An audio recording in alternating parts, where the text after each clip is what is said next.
முதலமைச்சர் ஸ்டாலின் தமிழ்நாடு காலநிலை மாற்ற 3வது உச்சி மாநாட்டை தொடங்கி வைத்து உரையாற்றி வருகிறார். அதனை பார்க்கலாம். அது மட்டுமல்ல, துறையோட பேரையே சுற்றுச்சூழல் மற்றும் காலநிலை மாற்றுத்துறை என்று மாற்றியிருக்கிறோம். இந்த வரிசையில் தமிழ்நாடு காலநிலை மாற்ற இயக்கம், பசுமை தமிழ்நாடு இயக்கம்,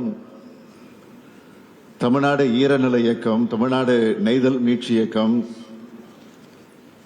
ஆகிய 4 சிறப்பு இயக்கங்கள் மூலமா இதுக்கான முன்னெடுப்புகளை நம்முடைய அரசு மேற்கொண்டு வருது. அதோட ஒரு பகுதியாக தான் ஆண்டுதோறும் காலநிலை உச்சி மாநாடுகளை நடத்தி கொண்டிருக்கிறோம். இந்த மாநாடுகள் சுற்றுச்சூழல் மற்றும் காலநிலை மாற்றத்துறையின் கீழ் செயல்பட்டு வர்ற தமிழ்நாடு காலநிலை மாற்ற இயக்கத்தால் நடத்தப்பட்டு வருது. இதுவரைக்கும் தமிழ்நாட்டில் 2 காலநிலை உச்சி மாநாடுகளை நம்முடைய அரசு வெற்றிகரமாக நடத்தியிருக்கு. காலநிலை மாற்றத்தை எதிர்கொள்கிற வகையில் நம்மளை தகவமைச்சிக்க விவாதங்களை முன்னெடுக்கிறதுக்கான தளமா இந்த மாநாட்டை நாம் நடத்திட்டு வரோம். 2 உலக நாடுகள் பல்வேறு இயற்கை பேரிடர்களை சந்திச்சு வருது. குறிப்பா சொல்லணும்னா, கடந்த ஆண்டு துபாயில் ஏற்பட்ட வெள்ளம், சீனா, பிரேசில், ஜெர்மனி, ஸ்பெயின் ஆகிய நாடுகளில் ஏற்பட்ட வெள்ளம், அமெரிக்காவில் லாஸ் ஏஞ்சல்ஸில் ஏற்பட்ட காட்டுத்தீ, வெப்பமண்டல நாடுகளில் ஏற்பட்ட வெப்ப பாதிப்புகள் ஆகியவற்றை நாம நினைவுபடுத்திக்கணும். அதே போல நம்ம சகோதர மாநிலமாக இருக்கக்கூடிய கேரளாவில் ஏற்பட்ட வயநாடு நிலச்சரிவை யாரும் மறந்திருக்க முடியாது. நம்ம மாநிலத்திலேயும் திருவண்ணாமலையில சிறிய அளவில் நிலச்சரிவு ஏற்பட்டுச்சு.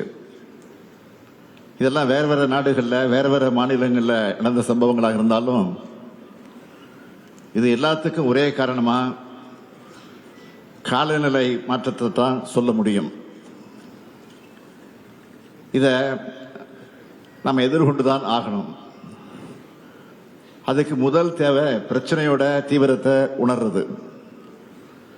காலநிலை மாற்றத்தால் ஏற்படக்கூடிய விளைவுகளையும் பேரிடர்களையும் எதிர்கொள்ளணும்னா அனைத்து தரப்பு மக்களும் காலநிலை மாற்றம்னா என்ன, அதோட விளைவுகள் என்ன, அதை எப்படி எதிர்கொள்றது,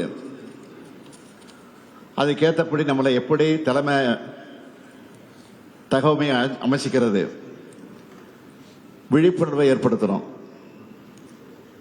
இது மட்டும் நடந்தா நம்ம சமூகம் காலநிலை கல்வியில பெற்ற சமூகமாக இருக்கும். பேரிடர்கள் இருந்து மீண்டு வர்றதுக்கான ரெசிலியன்ஸ் இருக்கும். காலநிலை மாற்றத்தை கல்வித்துறை மூலமாகவே புகட்ட நம்ம அரசு திட்டமிட்டு இருக்கு. நம்ம தமிழ்நாட்டோட எதிர்காலத்துக்கான கனவுகள் எல்லாத்துக்கும் கல்விதான் அடித்தளமாக இருக்கு. அதனால்தான் நம்ம அரசு காலநிலை கல்வி அறிவை ஒரு இயக்கமாகவே முன்னெடுக்க முடிவு செஞ்சிருக்கு. இது தொடர்பா ஒரு முக்கிய அறிவிப்பை இப்போ வெளியிடுகிறேன். தமிழ்நாட்டோட எல்லா பள்ளிகளிலும் சூழல் மன்றங்கள் ஏற்படுத்தப்படும். காலநிலை கல்வி அறிவிக்கின்ற ஒரு கொள்கையை தமிழ்நாடு அரசு விரைவில் வகுத்து அறிவிக்க இருக்கிறோம். எல்லோருக்கும் அவசியமான காலநிலை விழிப்புணர்வை மாணவர்கள் மூலமே அனைத்து தரப்பு மக்கள்கிட்டையும் கொண்டு போய் சேர்க்க இருக்கிறோம்.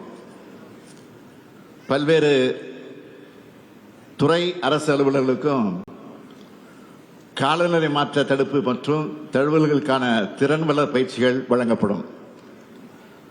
காலநிலை மாற்றத்தால பாதிப்படையக்கூடிய வேளாண்மை, நீர்வளம் ஆகிய துறைகளுக்கு சிறப்பு பயிற்சிகள் வழங்கப்படும்.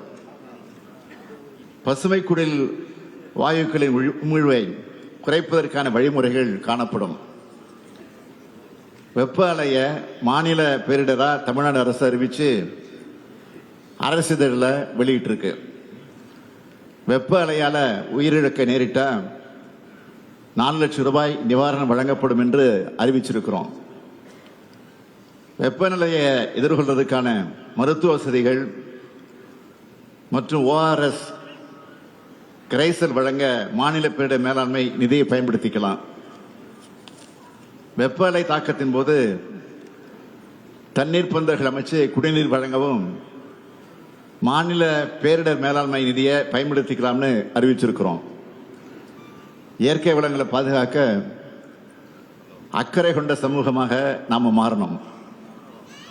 இயற்கை பேரிடர்கள் இருந்து தற்காத்துக் கொண்டு மீண்டெடுக்கக்கூடிய சமூகமாக வளரணும். பசுமை தொழில்நுட்பங்கள் மூலமா பொருளாதார வளர்ச்சியை முன்னிறுத்தக்கூடிய சமூகமாகவும் உலகளாவிய காலநிலை குறிக்கோள்களை அடைய உறுதுணையாக இருக்கிற சமூகமாகவும் எதிர்காலத்தில் நாம திகழணும். தமிழ்நாடு அரசு பொருளாதார மேம்பாட்டையும் சுற்றுச்சூழல் பொறுப்புணர்வையும் இரு கண்களாக கருதி தொடர்ந்து செயலாற்றி வருது. ஒவ்வொரு முன்னெடுப்பும் இதை மனசுல வச்சுத்தான் செய்யப்படுகிறது. அது நீர்நிலைகள் மறுசீரமைப்பு, காலநிலை மீள்திறன் கொண்ட நகரங்கள் கட்டமைத்தல், பயோடைவர்சிட்டியை பாதுகாத்தல்னு காலநிலை மாற்றத்தை எதிர்கொள்றதுல நம்ம உறுதியா வெளிப்படுத்துறதா இருக்கு. எதிர்காலத்தில் வரக்கூடிய சூழலியல் பிரச்சனைகளையும் கருத்திலே கொண்டு இப்பவே அட்வான்ஸா திட்டமிட்டு அதற்கான நடவடிக்கைகளை நம்ம அரசு மேற்கொண்டு வருது. அதை உலகத்துக்கு எடுத்துரைக்கும் உரைக்கல்லா இந்த மாநாடு விளங்குகிறது. மக்களுக்கு தொடர்ந்து காலநிலை மாற்றம் குறித்த விழிப்புணர்வை ஏற்படுத்துவதற்கான நடவடிக்கைகள் அரசால் மேற்கொள்ளப்படும் என்பதை மீண்டும் ஒரு முறை உறுதி செய்து உங்களிடமிருந்து விடைபெறுவதற்கு முன்பு இந்த மாநாடு வெற்றியடைய வாழ்த்தி இதனை சிறப்பாக ஒருங்கிணைச்ச அமைச்சர் நம்முடைய தங்கம் தென்னரசு அவர்களுக்கும் செயலர் செந்தில்குமார் IAS அவர்களுக்கும் என்னுடைய மற்றும் அவரோடு துணை புரிந்த அனைத்து உறுப்பினர்களுக்கும் என்னுடைய வாழ்த்துக்களையும் பாராட்டுக்களையும் தெரிவித்து என் உரையை நிறைவு செய்கிறேன். நன்றி, வணக்கம்.